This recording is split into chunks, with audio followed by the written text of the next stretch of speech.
राहत फ़तेह अली खान पाकिस्तान के सबसे प्रसिद्ध और प्रभावशाली संगीतकारों में से एक हैं, जो अपनी भावपूर्ण आवाज़ और कव्वाली, गज़ल और पार्श्व गायन में असाधारण प्रतिभा के लिए जाने जाते हैं। उनकी यात्रा परंपरा, संघर्ष और सफलता का एक उल्लेखनीय मिश्रण है। राहत फ़तेह अली खान का जन्म 9 दिसंबर 1974 को फैसलाबाद, पाकिस्तान में एक समृद्ध संगीत विरासत वाले परिवार में हुआ था। वह प्रसिद्ध कव्वाली गायक नुसरत फ़तेह अली खान के भतीजे हैं, जो उनके गुरु और मार्गदर्शक भी थे। राहत के पिता फारूक फ़तेह अली खान भी एक प्रमुख कव्वाली गायक और हारमोनियम वादक थे।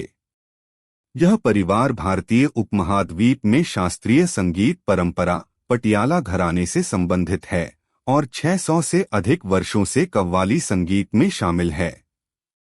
छोटी उम्र से ही राहत संगीत से परिचित हो गए और उन्होंने अपने चाचा नुसरत फ़तेह अली खान के संरक्षण में प्रशिक्षण प्राप्त करना शुरू कर दिया।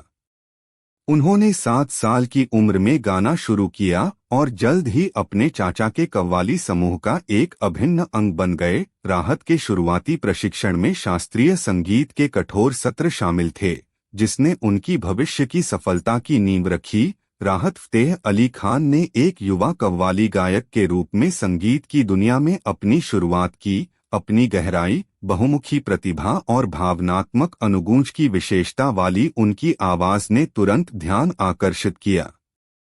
1997 में नुसरत की मृत्यु के बाद वह अपने चाचा की विरासत को आगे बढ़ाते हुए नुसरत फ़तेह अली खान के कव्वाली समूह के प्रमुख गायक बन गए। हालांकि राहत का मुख्यधारा फिल्म उद्योग में प्रवेश चुनौतियों से रहित नहीं था।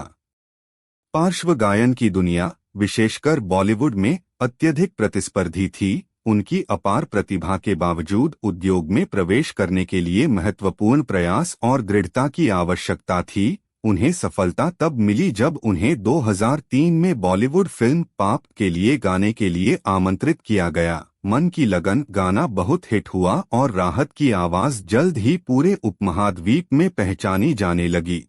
राहत को आधुनिक पार्श्व गायन की मांगों के साथ अपनी पारंपरिक कव्वाली की जड़ों को संतुलित करने की चुनौती का सामना करना पड़ा। अपने शास्त्रीय प्रशिक्षण के सार को बनाए रखते हुए विभिन्न संगीत शैलियों को अपनाने की उनकी क्षमता ने उनकी सफलता में महत्वपूर्ण भूमिका निभाई। इन वर्षों में राहत ने कई बॉलीवुड गानों में अपनी आवाज दी है और अपनी गायकी के माध्यम से गहरी भावनाओं को व्यक्त करने की क्षमता के कारण वह संगीतकारों के बीच पसंदीदा बन गए हैं। राहत फ़तेह अली खान का करियर अनगिनत प्रशंसाओं और उपलब्धियों से भरा हुआ है। उन्होंने उर्दू, हिंदी, पंजाबी और अंग्रेजी सहित कई भाषाओं में गाया है और दुनिया भर के प्रमुख संगीतकारों के साथ काम किया है। उनके कुछ सबसे प्रसिद्ध बॉलीवुड गानों में दबंग से तेरे मस्त मस्त दो नैन, सिंह इज किंग से तेरी और once upon a time in Mumbai से तुम जो आए और मेरे रश्के कमर शामिल हैं। बॉलीवुड के अलावा राहत ने पाकिस्तानी संगीत में भी महत्वपूर्ण योगदान दिया है। खासकर सूफी संगीत के पुनरुद्धार में उन्होंने कव्वाली की समृद्ध सांस्कृतिक विरासत को अंतर्राष्ट्रीय दर्शकों तक फैलाते हुए दुनिया भर के संगीत समारोहों में प्रदर्शन किया है। पर्ल जैम के एडी वेडर जैसे पश्चिमी कलाकारों के साथ उनके सहयोग ने उनकी वैश्विक अपील को और व्यापक बना दिया है।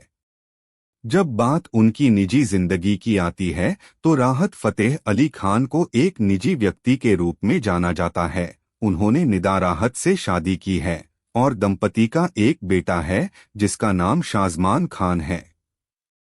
अपनी प्रसिद्धि के बावजूद राहत अपने संगीत और परोपकारी प्रयासों पर ध्यान केंद्रित करते हुए अपने पारिवारिक जीवन को सुर्खियों से दूर रखने में कामयाब रहे हैं। राहत फ़तेह अली खान का संगीत उद्योग पर प्रभाव गहरा है।